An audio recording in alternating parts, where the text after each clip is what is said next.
saya sih melihat teman-teman yang flexing ya, yang positif banyak, tapi yang negatif juga gara-gara kan juga banyak. Dan biarkan itu sistem yang berbicara.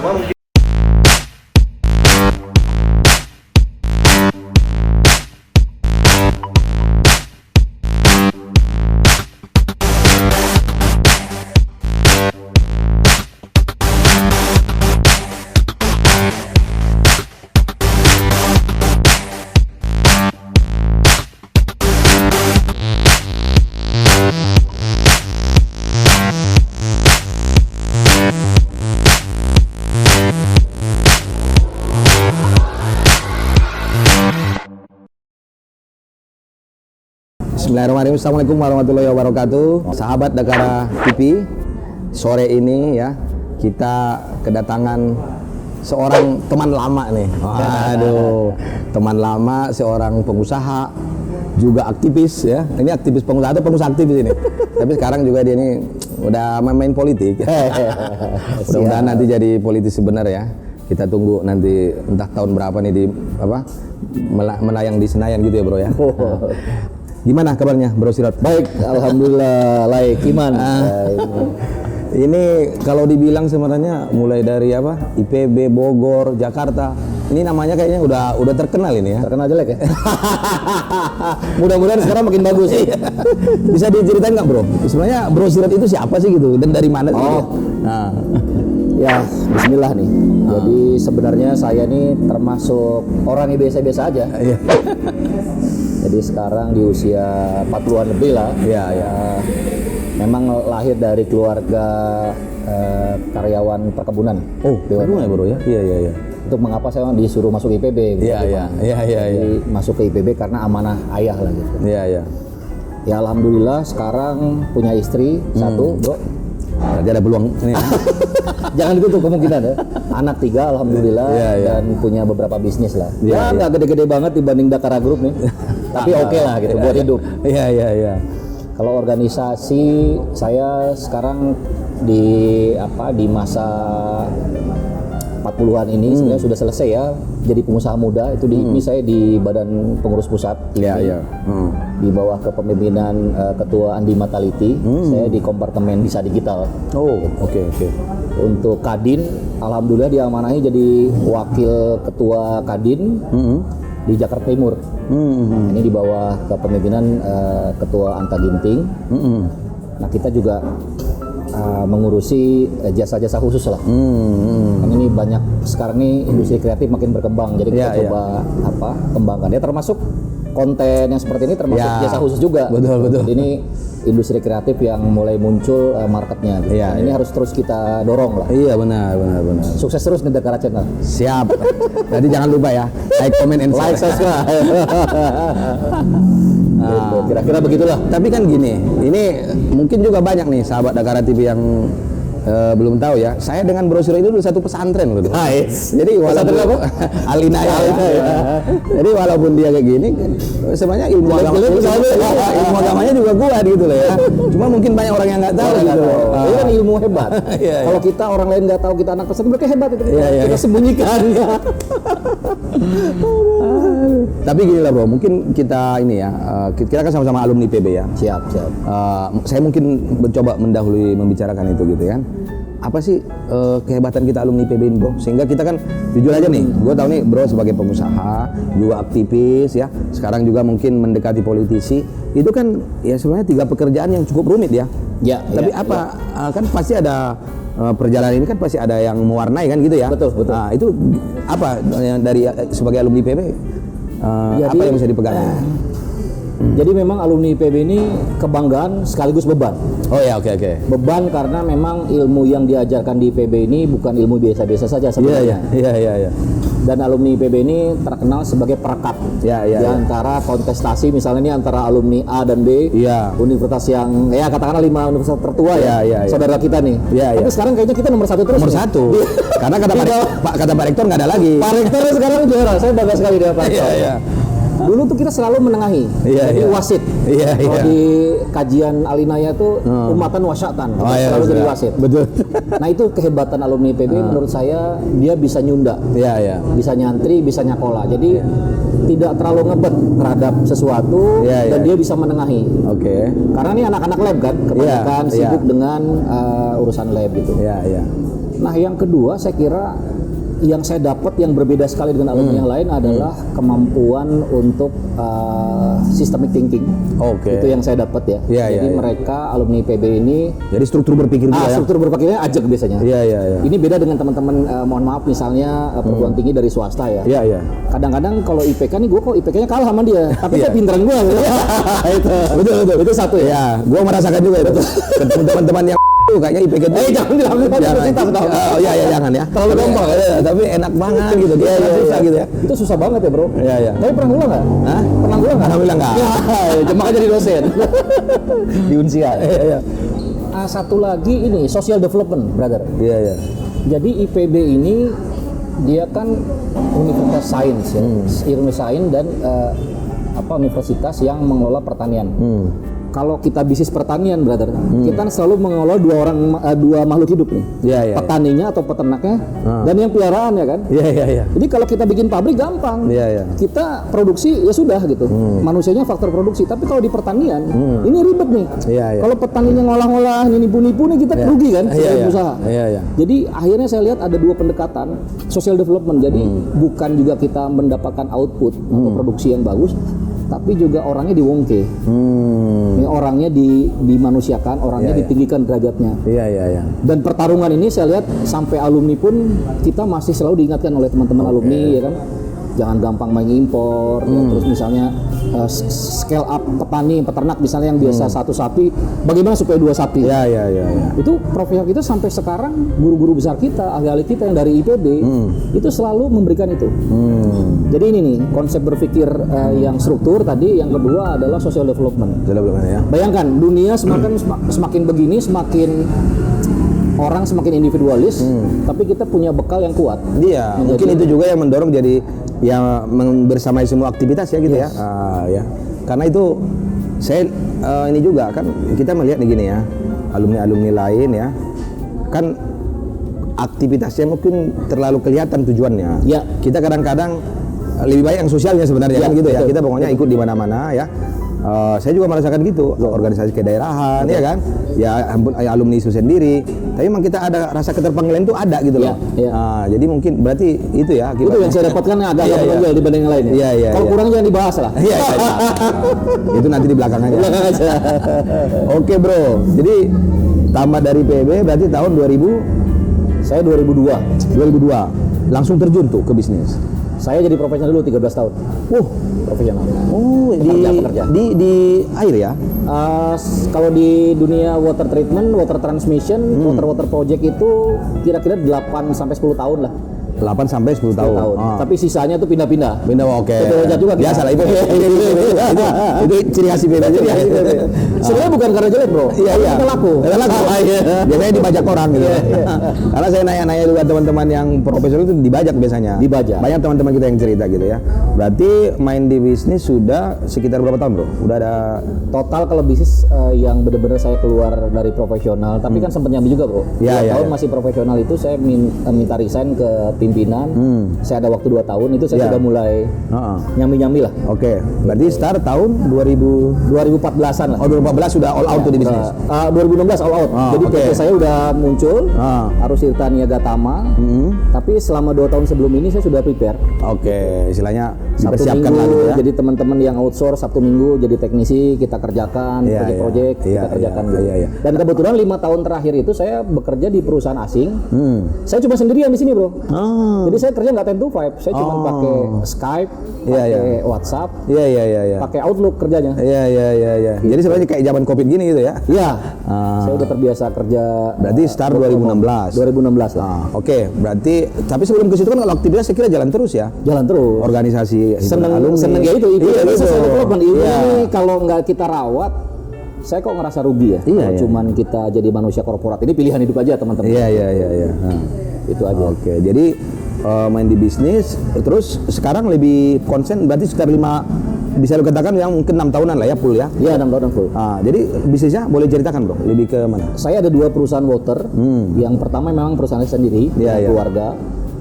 Yang kedua saya paruan lah sama temen. Jadi saya di situ direktur operasional. Yang pertama kita main water treatment, proyek-proyek kecil lah gitu. Terus import katup air, untuk proyek-proyek kawasan industri gitu, untuk PDAM. Nah yang kedua ini kita ngimport portable water treatment dari luar negeri, terus kita pasang. Jadi ada jasa instalasi, ada garansi segala macam lah. Kita rebranding sedikit dengan merek lokal gitu. Nah yang ketiga saya punya dengan alumni juga senior nih. Nggak usah saya sebut namanya. Perusahaan digital, branding. Jadi kita membuat perusahaan strategik di bidang konsultan Fuse, food, energi, water, sistem. Jadi kebetulan beliau ini komisaris saya, memang beliau pakar pangan banget lah. Nah yang terakhir ya belajar properti dikit lah biar kayak Bro Kiman nih. Udah ya, buat juga konstruksi. Syariah. Perumahan syariah kita buat juga ya. Gitu bro. Ya berarti sebenarnya cukup banyak ya. Cukup banyak tapi kecil-kecil karena memang ya ingin menikmati juga. Sebenarnya ada juga beberapa yang minta masuk tapi ya namanya pengusaha kan kadang-kadang egonya kita juga ya. Jadi kita pengen jadi bos dulu nih. Jadi saya yang paruan tuh 3 lah ya. Yang pertama ini yang saya usaha saya sendiri gitu. Cuman saya kawinkan lah jadi biar saling sinergi gitu. Tapi nih yang selain Fulus lah ya, apa yang menarik bro? Artinya dari profesional sekarang menjadi pengusaha gitu, apa yang menarik? Sebenarnya gini, jadi memang kalau desain thinkingnya di awal saya nggak pernah pengen jadi manusia korporat sampai ke direktur gitu. Saya memang pengen jadi pengusaha. Cuman kan saya pertama mentalitas belum siap. Terus modal belum ada. Terus skill set juga belum bagus. Makanya saya istilahnya praktek kerja lapang dulu. Nah, saya belajar dari almarhum Pak Najik, Pak Adi Lukman, senior-senior itu rata-rata 10 tahun jadi profesional. Ya mungkin karena IPK saya agak rendah jadi 13 tahun bro. Jadi salah satu syarat pengusaha ya, IPK jangan tinggi-tinggi. Kerja dulu. Mazhabnya saya ikut yang itu. Tapi kalau teman-teman yang sekarang adik-adik kita IPB, dia tingkat 4 sudah dilatih oleh Pak Rektor jadi startup. Ya nggak apa-apa. Sekarang mentoring leader bro. Nggak apa-apa loh. Keren kan? Artinya sudah ada well prepare. Kalau dulu kan jadi pengusaha bro. Mana ada? Nggak keren-keren banget. Kita jak-jak juga. Kalau sekarang keren. Dulu tuh saya mau berbisnis itu nunggu approval ibu itu 2 kali ditolak terus. Sampai saya nikah, saya secara mentality dia anggap sirot kamu udah bisa mimpin perusahaan, baru dikasih keberkahan tuh. Dikasih boleh. Akhirnya lebih berkah karena ibu support kan. Gitu. Padahal kita udah pengen banget nih. Tapi nggak boleh. Udah pokoknya kerja dulu. Oke bro, kan saya dengar di selain saya jalankan bisnis artinya operate bisnis gitu ya, kan juga aktif di HIPMI, aktif di Kadin. Nah itu gimana aktivitas di HIPMI atau Kadin? Ya, HIPMI Kadin adalah dua organisasi pengusaha. Jadi sebenarnya itu adalah cara saya menjaga mindset saya supaya tetap jadi pengusaha pure gitu loh. Karena kita cari imparmannya. Jadi teman-teman yang berpikir sama, bertindak sama dan punya penderitaan yang sama. Iya pasti. Ya kan? Lagi COVID gini kan udahlah curhatan kita sama. Artinya gini, ketika kita berada di lingkungan orang-orang yang sama, maka target pencapaian itu selalu dijaga oleh teman-teman ini. Saya juga makhluk sosial, saya juga orang yang nggak bisa sendiri dalam hidup. Ya teman-teman ini membantu. Kita juga bantu teman-teman. Artinya walaupun susah, sama-sama susah masih ada teman ketawa ya. Sebelum HIPMI Kadin saya juga kan selama profesional mendirikan asosiasi air bro. Indonesian Water Association. Salah satu pendiri, 20 pendiri. Saya juga sekarang pegang 2 ketua nih, ketua bidang untuk teknis ya di water. Satu lagi saya ngurusin Kominfo nih yang kayak begini nih. Digitalisasi ya. Digitalisasinya. Tapi memang gini ya, sejauh mana impactnya gitu ya? Sejauh mana impactnya itu? Kita aktif di Kadin atau HIPMI dan kita sebagai pengusaha. Nah itu kan gini kadang-kadang ya, tidak menutup kemungkinan ya Pak ya. Kita ikut ke satu organisasi atau satu wadah, mungkin yang selain misalnya kita mencari teman, pasti juga ada sesuatu kita ingin mengembangkan bisnis lah gitu loh. Ada nggak impact yang dirasa kayak gitu? Maksudnya positif ya kalau Ya positif bro, positif. Jadi gini, kalau kita misalnya saya di HIPMI ya, saya masuk HIPMI telat. Orang tuh biasanya umur 25 tahun, terus dia biasanya generasi kedua. Iya. Nah, tapi saya ini kan pekerja, 13 tahun, umur 36 masuk HIPMI. Buat saya yang terbiasa menjadi profesional, begitu masuk HIPMI, itu mindset untuk jadi bos tuh gede banget gitu. Oke. Jadi saya nggak bisa ngeluh lagi ke orang lain, saya nggak bisa nunggu duit gajian gitu. Iya. Jadi itu terasah dengan baik. Dan HIPMI itu termasuk organisasi pengusaha yang kaderisasinya jelas ya. Iya. Desain thinking jelas, terus umur 41 ke atas tuh udah out. Iya. Udah jadi alumni lah. Iya. Jadi itu selalu kita berkumpul dengan orang-orang muda. Saya termasuk yang agak tua di HIPMI, tapi mindsetnya sebenarnya saya masih baru belajar. Oke. Jadi di situ kan cukup tercelup ya. Iya. Nah di HIPMI itu ada slogan pejuang pengusaha. Pengusaha pejuang. Iya. Saya sebenarnya dulu pejuang. Iya. Masih kental aktivisnya nih daripada pengusaha. Tapi begitu udah masuk HIPMI, pengusahanya yang digedein gitu. Oke. Nah biasanya kalau mentalitas pengusaha, contoh misalnya nih ya, dalam politik praktis, kita selalu bersama dengan pemerintah. Iya. Nah itu di HIPMI diajarin. Karena kita nggak mungkin kita membersamai, apalagi di Kadin nih. Minimal kritikal yang membangun lah gitu ya. Jadi kalau kritik ya langsung kita solusi ya. Konkret dan diajak juga bro, sama-sama bangun. Iya. Kalau nggak diajak ya juga diolah-olah dikit lah sama kita. Oke. Ya dan biasanya juga saya lihat pemerintah itu selalu ya tandem lah ya dengan HIPMI. Oh iya sekarang alhamdulillah pemikirannya atau dengan Kadin kan gitu ya. HIPMI ini sekarang lagi keren-kerennya karena Pak Jokowi itu dari HIPMI Solo. Iya. Terus dan pejabat kita banyak HIPMI. Betul, Pak Erick Sandiaga kan gitu ya. Sandiaga Salahuddin Uno, terus ada Pak Bahlil juga kan? Bang Bahlil ya, sekarang kan Menteri Investasi. Terus Mendagri kita. Iya, Lutfi, Pak Lutfi ya. Bang Lutfi itu jadi ada 5 nih. Iya. Jadi memang ya termasuk kita juga sering disalahkan. Iya. Jadi kalau pengusaha jelek, kita dianggap yang jelek. Oke. Ini Ya, beban terlalu kelihatan gitu. Iya. Oke. Kan gini nih, yang saya lihat nih bro ya. Kan bro aktif di organisasi pengusaha ya, aktif juga di kan misalnya organisasi sosial lah ya, profesi sosial. Ya, itu apa sih yang membedakan bro? Ini gua ulik-ulik ya karena lo kelihatannya aktif banget gitu ya. Tapi sekarang udah berkurang lah bro. Udah berkurang ya, mungkin usia juga ya. Udah usia. Dulu kan kita memang zaman lu belum aktif di AA, udah 6 tahun kan udah nemenin almarhum Farid Paki, sampai Pak Franky Sibarani. Iya. 4 tahun, jadi cukup lama lah. Gua juga bantuin Bang Bahen, Teneli dulu ya, sebelum bantuin Kang Fatan sama Bang Walnek. Iya. Jadi kalau gua gini bro, gua tahu gua bukan jadi orang yang akan jadi puncuk pimpinan di perusahaan. Gua juga nggak punya waktu dan duit buat kuliah lagi. Iya. Jadi gua sekolahnya di organisasi. Oke. Jadi ini adalah hal yang paling murah. Gua cuma nyediain waktu dan tenaga. Karena mereka yang sediain senior nih. Iya. Dan ruang ekspresi mereka yang sediakan. Jadi kita kerja buat mereka. Iya. Dan itu benefitnya kita ruang kreativitas begitu besar, nggak beda kayak korporat. Kalau korporat tuh agak sulit ya. Jadi kita sudah ada target, sudah ada KPI. Kalau organisasi itu kita kreativitas kita. Iya. Makanya kalau gua nakal-nakal dikit ya suka-suka gua nggak digaji sama lo gitu. Nakalnya begitu. Tapi hasil tes itulah yang kemudian saya jadikan kekuatan untuk bikin perusahaan. Jaringan itu yang bikin perusahaan. Jadi kalau boleh jujur-jujuran, sebenarnya saya tuh banyak alumni PB senior-senior yang membesarkan bisnis saya dari awal. Gitu. Dia memberikan waktu. Karena apa? Ya take and give-nya jelas kalau sirot gitu ibaratnya. Iya. Lu ngerjain event apa?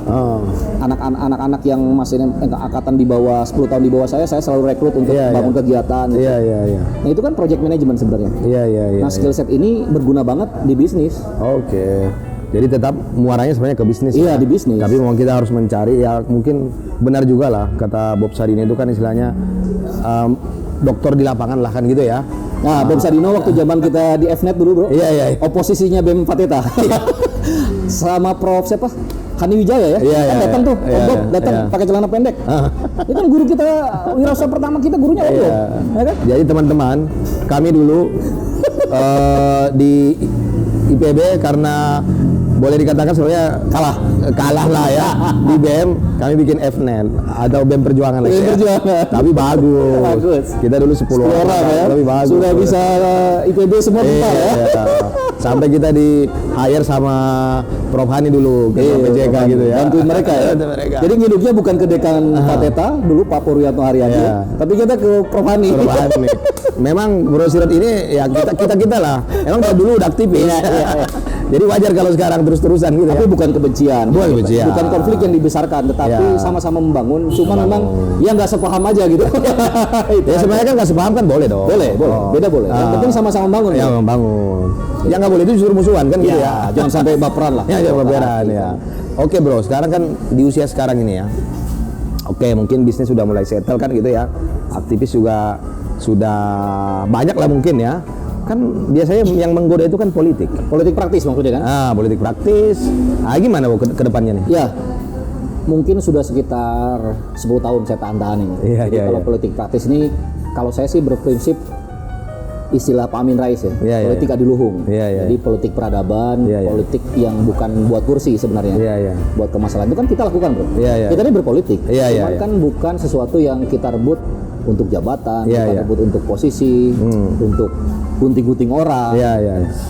Tetapi memang pada akhirnya fakta bahwa menurut saya sekarang ini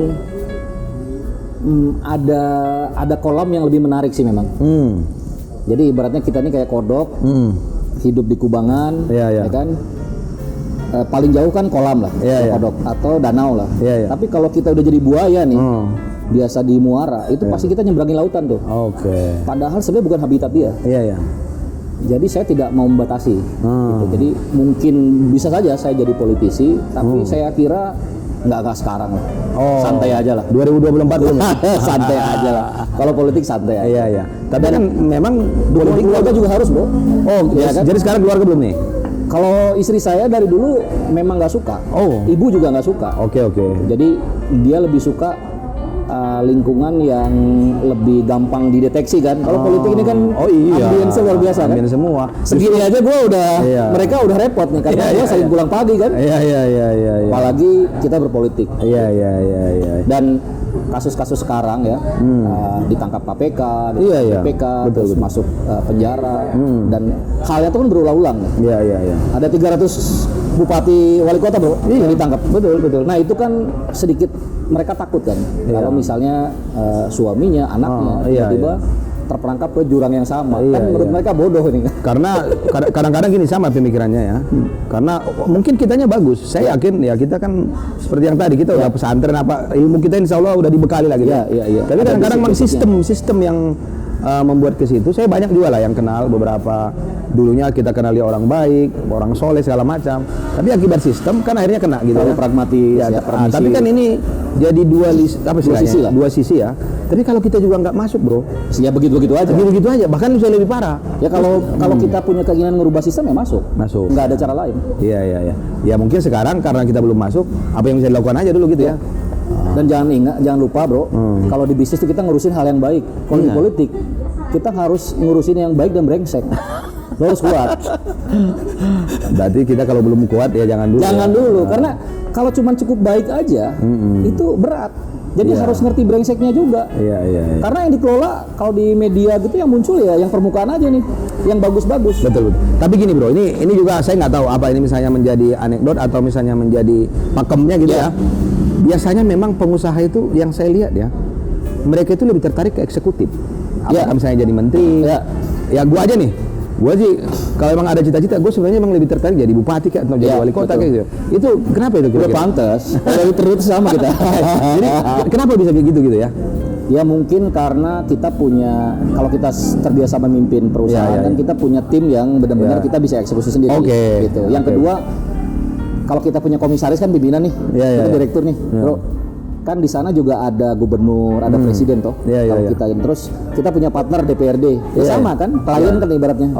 Jadi dan mungkin secara elitnya juga sih, menurut gua lebih kena bupati lah daripada DPRD 2. Dan kalau kita lihat sebenarnya DPRD 2 misalnya untuk rata-rata di DPRD dulu kan sebelum jadi wali kota. Jadi mereka juga belajar juga sistem anggaran, sistemiknya. Ya nggak apa-apa kalau menurut gua sih. Ketika masuk ya sama lah di Fateta dulu kan kita Kalau nggak kalah di BEM ya kita di DPM. Iya. Tapi kan itu second levelnya kan. Iya. Selalu memang ada lah untuk orang-orang yang memang pengen berkontribusi waktu. Saya kira nggak salah juga. Iya. Ya artinya memang mungkin sebenarnya dua-duanya juga mungkin hampir sama ininya gitu ya, ritmenya gitu ya. Sama. Cuma yang satu ya kan komisaris kan pengusaha juga kan sebenarnya kan gitu ya. Pengusaha. Minimal dia harus ada juga jiwa untuk ya istilahnya mencari benefit segala macam kan gitu ya. Betul. Oke bro, teman-teman ya. Jadi ini brosur ini dari dulu ya memang kayak gini lah gitu ya. Tapi yang saya yang suka dari bro itu kan satu mungkin ya, ini juga mungkin perlu kita tanyakan gitu loh ya. Rasa-rasanya kayak bro itu kan gak ada capeknya gitu loh ya. Energinya gede ya? Iya, energinya gede. Saya kadang-kadang perhatikan tuh, yang di medsos aja masih aktif gitu loh ya. Jadi itu apa itu? Maksudnya apa ada ini dari awal atau memang kesal dengan keadaan kan gitu ya? Tapi emang pengen berkontribusi. 2 tahun terakhir gua medsos tuh lebih banyak sebenarnya trial. Oh gitu. Trial social trial dan ngecek. Iya. Ngecek pertemanan juga. Iya. Karena gini, kita itu harus berkontribusi di dalam media sosial sekarang gitu. Oke, gue yang lama gue paham lah, gue banyak kekeliruan, tapi gue perbaiki. Iya. Kan gue perbaiki. Gue nggak terlalu suka narasi yang terlalu mendayu-dayu, terlalu tenang-tenang. Karena gue tipikalnya ikan kolam air deras bro. Jadi gue seneng ada dialektika. Bukan ikan koi dalam akuarium gitu ya. Kan kalau ikan koi makannya pakai ya kan yang kayak begitu ya, gemuk ya kan, tapi nggak sehat kan. Kalau kita kolam ikan air deras, kata orang perikanan begitu. Jadi memang beda. Nah kadang-kadang gini juga nih, karena contoh misalnya kita ini nganggap bergaul dengan serigala lah sih.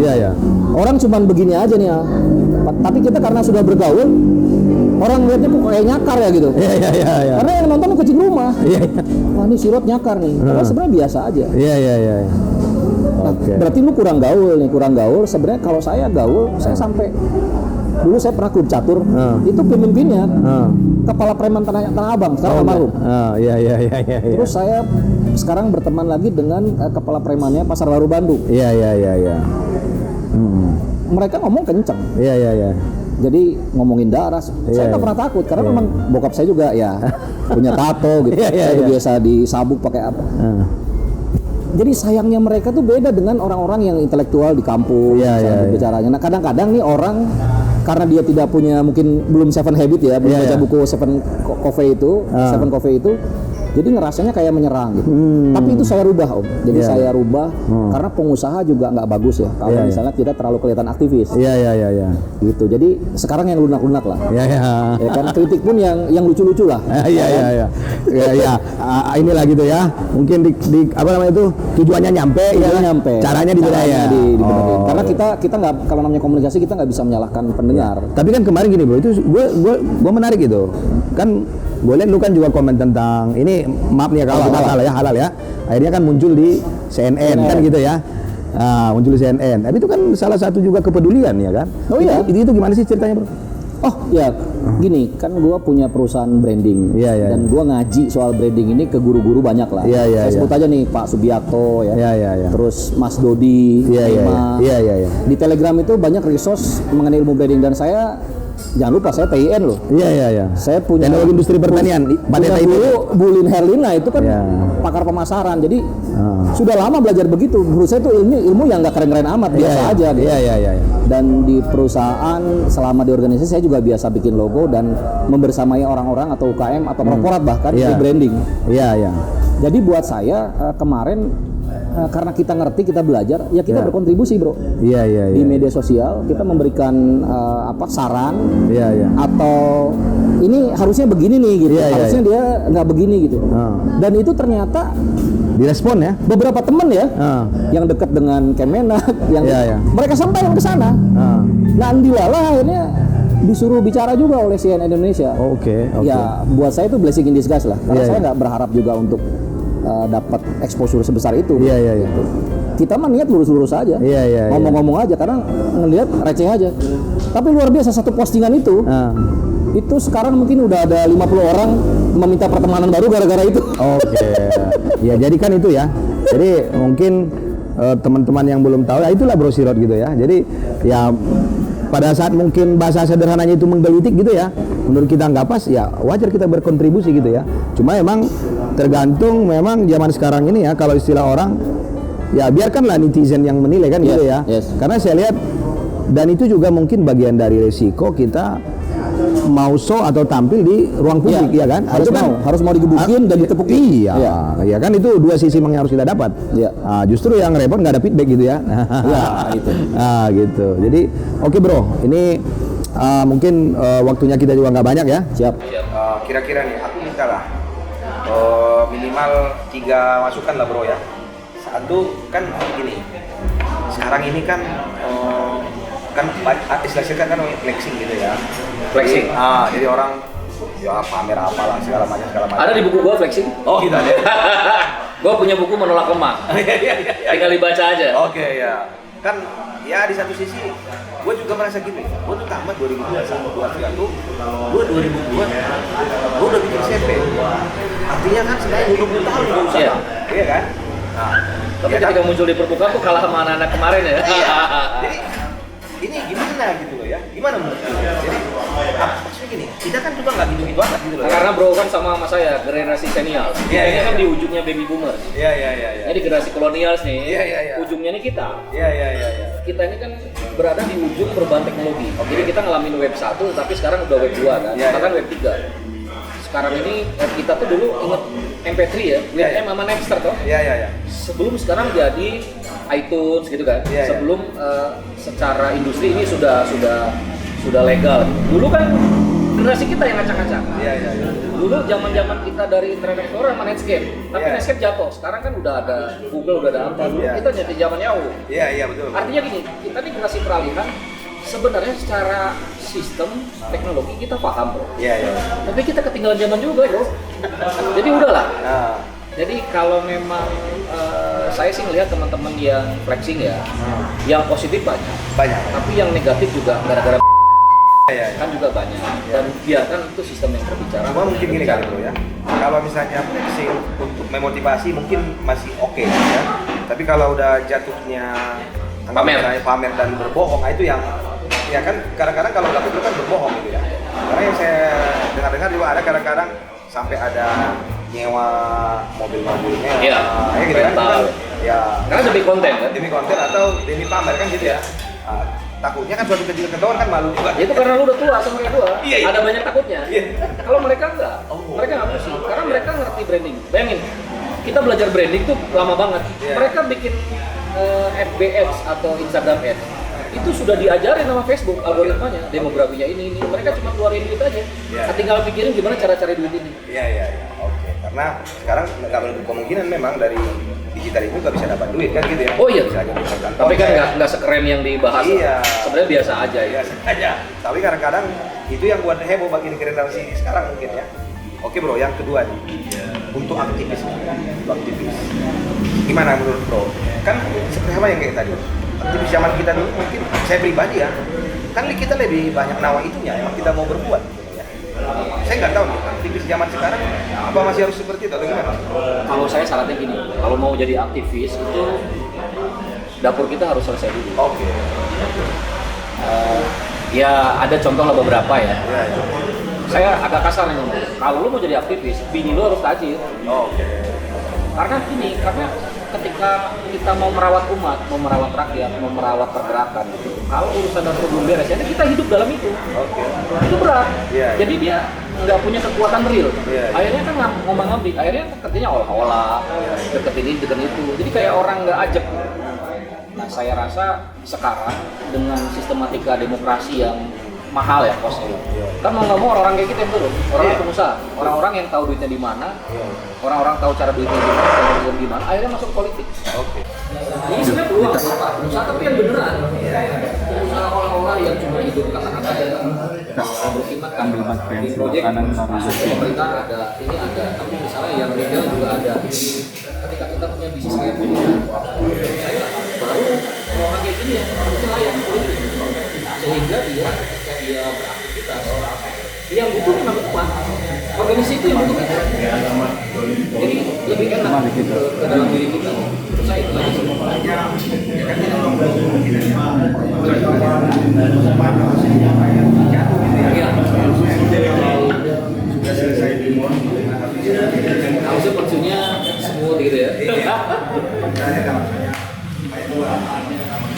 misalnya fenomena apa akhirnya aman-aman aja kan gitu ya. Memang dia pada saat terjun dia itu dia memang membedakan itu yang ada neko-neko gitu. Ini juga ngebahas pertanyaan pertama tadi soal flexing gitu. Jadi ada namanya iceberg mountain phenomenon kan. Jadi fenomena gunung es. Iya.